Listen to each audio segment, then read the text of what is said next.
will go over 6 amazing qualities of people who like to be alone. And there's a bonus lesson at the end, so make sure you watch the full video. Number 1. Energy and focus. They say that extroverts have more energy than introverts, but this isn't completely true. You see, extroverted people get energized through socialization and collaboration. That is their gift. But they are uncomfortable being alone for too long. That is their curse. If you're introverted, you are the opposite. Too much social interaction may drain your energy. But at the same time, you'll receive energy when you are by yourself or with much smaller groups. This is why introverted people are often the people that surprise others with results out of nowhere. It's easier for them to focus and work in solitude without the burden of loneliness. Number 2. Creative minds. Extroverts are often influenced by what is mainstream and popular. But introverts tend to have their own preferences that are less influenced by whatever's trending today.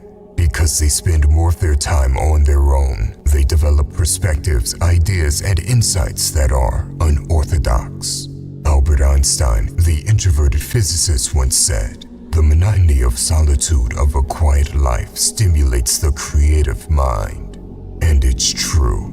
Introverts are more creative by nature than extroverts.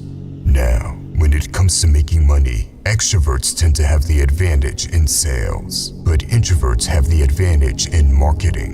And if the two work together, they can move mountains. Introvert-extrovert is the most powerful business partnership I've ever seen. They work incredibly well together.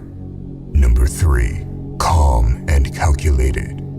The people that like to be alone are often reserved and do not open easily. This may seem like a curse, but it's actually a gift. It makes them more calm and calculated than people who crave attention. You see, people that crave attention and social interaction often feel uncomfortable when there's a silence. They find it awkward and want to break that silence. This could result in them blurting out something they later regret saying because they are just throwing thoughts everywhere. For introverts, this is not the case. They think before they speak. They are comfortable in silence and don't feel the need to force a conversation. Obviously, it's best to strike a balance. The extrovert should learn when to shut up, and the introvert should learn to be more witty and engage in small talk, because there are times where it can come in handy. Number 4. Sharp observation. People that like to be alone are often very observant. They have the eye of a hawk. While others are talking and processing out loud, introverts are actually soaking in the information that's being presented and thinking critically.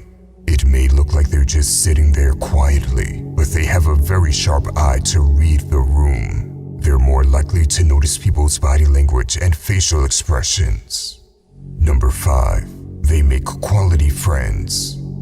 Introverts often don't have many friends. Sometimes they don't have any friends at all. But when they do have friends, they pick them carefully. You see, because introverts can feel their energy being drained by being around others, they must choose their companions wisely. They would rather have a few close, trusted friendships to invest their time and energy in, as opposed to a large network of acquaintances. Number 6. Great leaders.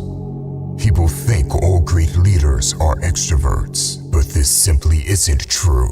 Believe it or not, people who are more introverted have the potential to become great leaders. Why? They don't feel the need to step into the spotlight and take all of the credit for group successes. Rather, they are likely to highlight the strengths of their teams. And since introverts process information more slowly and thoughtfully than their extroverted counterparts, introverted leaders tend to learn more about their subordinates. That being said, the best leaders have both extroverted and introverted qualities, and more importantly, the self-awareness to know when to adopt each style. Now, we just went over the 6 qualities introverts have, and though I could name more or go over all the advantages extroverts have, we're not going to do that. Instead, I will end this video with a bonus lesson. Number 7. The truth about introverts and extroverts. If you've made it this far, listen up, because this is valuable. Whenever there are two polar opposite terms and there's a clear bias against one of the two, you should always question why that is. A good example of this is the term toxic masculinity. You never hear toxic femininity, but always hear toxic masculinity. There's a clear bias going on. Why? Because the term is made up by feminists, and it's garbage. In a way, the same could be said for introversion and extroversion. There is a clear bias against introverts. They are considered lesser than extroverts, almost like being an introvert is a bad thing. Now, why do you think there is this bias against introverts? Is it because introverts are incompetent, socially awkward, or shy? No, it's because people don't know the real definition of an introvert. They think it means social anxiety or shyness, which couldn't be further from the truth. You have to understand the true definition of introverts and extroverts. I'm talking about the original definition that was introduced by Carl Jung. Understand that neither the introvert or extrovert is superior to the other. They both have their strong points. Once you understand that, you should figure out which is your dominant side, since we are all a mix of both. Once you've figured out whether you're more introvert or extrovert, look at what your advantages are and lean into them.